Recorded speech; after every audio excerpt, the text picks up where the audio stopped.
দেখতে হুবহু পলিথিনের মতো হলেও এটি পরিবেশের জন্য মোটেই ক্ষতিকর নয়। পলিথিনের সব ব্যবহারিক সুবিধা এতে পাওয়া যাবে, কিন্তু প্লাস্টিকের তৈরি পলিথিন যেখানে পরিবেশের জন্য হুমকি স্বরূপ, সেখানে এই বিশেষ পলিথিন মাটির সাথে মিশে গিয়ে মাটির উর্বরতা বাড়াবে। বলছি ভুট্টার স্টার্চ থেকে তৈরি বিশেষ এই বায়োপলিমার ব্যাগের কথা।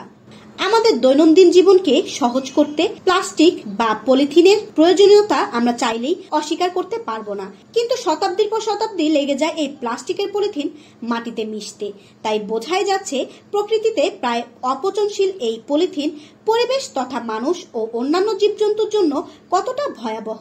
তাই ভুট্টার স্টার্চ থেকে তৈরি পলিথিন এক নতুন সম্ভাবনার দ্বার খুলে দিয়েছে। এটি একটি জৈব প্লাস্টিক যা সম্পূর্ণ প্রাকৃতিক উপাদান থেকে তৈরি এবং শতভাগ বায়োডিগ্রেডেবল। ভুট্টার দানায় বিদ্যমান স্টার্চকে প্রক্রিয়াজাত করে বিজ্ঞানীরা এর থেকে পলিথিনের শক্তিশালী বিকল্প আবিষ্কার করতে সক্ষম হয়েছে।